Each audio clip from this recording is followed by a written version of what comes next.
بسم اللہ الرحمن الرحیم الحمدللہ رب العالمین والصلاة والسلام علی سید الانبیاء والمرسلین اما بعد السلام علیکم۔ میں ہوں محمد محبوب عالم اور آپ دیکھ رہے ہیں میرا یوٹیوب چینل عالم اسپیس۔ ہمارا آج کا جو موضوع ہے وہ یہ ہے کہ انسان کے ساتھ فطری تعلق۔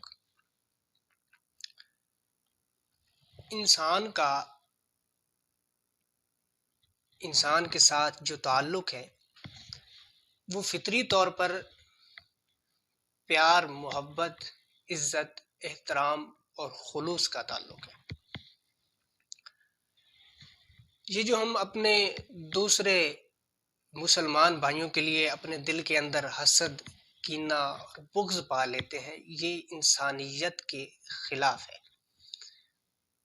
اور شاید کہ یہ انسانی فطرت کے بھی خلاف ہے۔ انسان کو تو اشرف المخلوقات پیدا کیا گیا ہے۔ انسان تو محبتیں بانٹنے والا ہے، خلوص بانٹنے والا ہے، اور اسی وجہ سے انسان کو اشرف المخلوقات جیسے لقب سے نوازا گیا ہے۔ دیکھیے کہ یہ جو جانور ہوتے ہیں ان کو یہ ادراک حاصل نہیں ہوتا، اور نہ ہی ان کی جو عقل ہوتی ہے وہ یہ ادراک کر پاتی ہے کہ جی تمہارے فلاں کام سے اگلے بندے کو فائدہ پہنچے گا اور تمہارے فلاں کام سے اگلے بندے کو جو ہے وہ نقصان پہنچے گا۔ لیکن جو انسان ہے اس کے دماغ میں اللہ تبارک و تعالیٰ نے ایک ایسی ڈیوائس رکھی ہے کہ جو اسے یہ ادراک کرواتی ہے کہ جی تمہارے اس کام سے تمہارے سامنے والے کو فائدہ پہنچے گا اور تمہارے اس کام سے تمہارے سامنے والے کو جو ہے وہ نقصان پہنچے گا۔ باقی یہ جو معاملات ہیں کہ جس طرح ہم نے معاشرہ میں ایک نظام بنا رکھا ہے کہ کسی کے لیے ہم نے بغض پال رکھا ہے اپنے دل میں، کسی کے لیے کینہ پال رکھا ہے، کسی کے لیے نفرتوں کا جال بچھا رکھا ہے، اور کسی کے لیے انتقام کی آگ جو ہے، بدلے کی جو آگ ہے وہ ہمارے دل میں بھڑک رہی ہے۔ یہ تمام کے تمام جو ہے یہ انسانی فطرت کے خلاف ہیں، انسانیت کے خلاف ہیں۔ یہ تمام جو ہیں یہ شیطانی عوامل میں سے ہے۔ اسلام ان کی بالکل تعلیم نہیں دیتا۔ اسلام تو یہ تعلیم دیتا ہے کہ مسلمان جو ہیں وہ تمام کے تمام، چاہے وہ کسی بھی برادری سے تعلق رکھتے ہوں، دنیا کے کسی بھی کونے میں رہتے ہوں، مسلمان جو ہیں وہ تمام آپس میں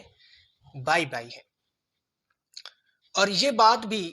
میں کرنا ضروری سمجھتا ہوں، اور یہ بات بالکل قابل تسلیم بھی ہے کہ انسان کے جو اندر ہوتا ہے باہر بھی وہی ظاہر ہوتا ہے۔ اگر انسان کا جو اندر ہے وہ پاک ہے، نفس جو ہے وہ پاک ہے، اس کا دل صاف ہے، اس کی نیت اچھی ہے، تو اس کے افعال سے، اس کے اقوال سے معاشرہ جو ہے وہ مستفید ہوتا ہے۔ اگر انسان کے اندر پلیدی ہے، نفس پلید ہے، نیت صاف نہیں ہے، دل صاف نہیں ہے،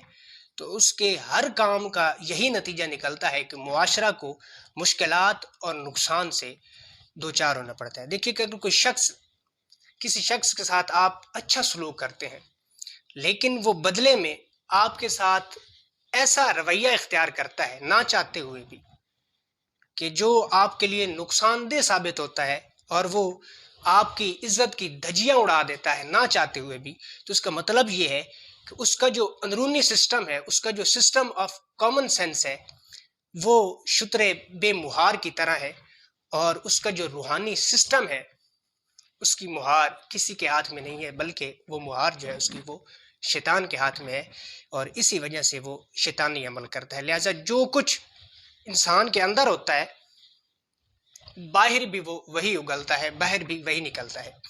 اور یہاں پر ایک بات یاد آتی ہے ڈاکٹر اشفاق احمد کی، انہوں نے اپنے پروگرام زاویہ میں بھی اس کا ذکر کیا کہ ایک صوفی صاحب تھے اور ان کے ساتھ ایک مرید بھی تھا ان کا، یعنی کہ ایک چھوٹا صوفی ٹریننگ لے رہا ہوگا، یا یوں کہہ لیں کہ وہ ان کی صحبت میں رہتا ہوگا فیض حاصل کرنے کے لیے ان سے۔ تو وہ دونوں کہیں جا رہے تھے، وہ بازار سے ہوتے ہوئے ایک جنگل میں پہنچے، اور جنگل میں جو وہ بڑے صوفی صاحب تھے ان کو ایک سانپ نظر آیا، وہ بیچارہ جلا ہوا تھا، اس کی حالت جو تھی وہ بالکل بگڑی ہوئی تھی، اور اس کے جلنے کے عمل کے بعد ہی فوراً جو ہے وہ بارش برس پڑی، اور بارش کے برسنے سے اس نے اپنی دوسری زندگی کے میدان میں قدم رکھا ہوا تھا، اور اس کی سانسیں ابھی ابھی جو ہے وہ بحال ہوئی تھی۔ تو صوفی صاحب کو وہ سانپ دیکھتے ہی اس پر ترس آیا، اور انہوں نے سوچا کہ کیوں نہ اس کو اس جگہ سے اٹھا کر کسی دوسری محفوظ جگہ پر منتقل کر دیا جائے۔ جب انہوں نے اس سانپ کو اٹھایا تو ان کے ساتھ والے مرید نے عرض کی کہ حضور دیکھیے یہ سانپ ہے، موذی جانور ہے، ایذا دیتا ہے، تکلیف دیتا ہے، آپ نے اس کو اٹھا لیا ہے، ہو سکتا ہے یہ آپ کو ڈس لے، تکلیف پہنچا دے۔ تو صوفی صاحب نے جواباً یہ کہا کہ یہ دیکھیے جی اللہ کی مخلوق ہے، اور اللہ کی مخلوق سے پیار کرنا چاہیے۔ صوفی ویسے بھی بہت پیار کرنے والے ہوتے ہیں اور مخلوق کو نوازنے والے ہوتے ہیں۔ تو انہوں نے اس سانپ کو اٹھایا، اور اٹھا کر اس جگہ سے منتقل کرتے ہوئے جب انہوں نے اس کو دوسری جگہ پر رکھنا چاہا نا، تو جب رکھ کر وہ فارغ ہوئے، اپنا ہاتھ پیچھے ہٹا رہے تھے، تو اس سانپ نے وہ صوفی صاحب کو ڈس لیا۔ تو ساتھ والے مرید نے عرض کی دیکھیے حضور میں نے آپ سے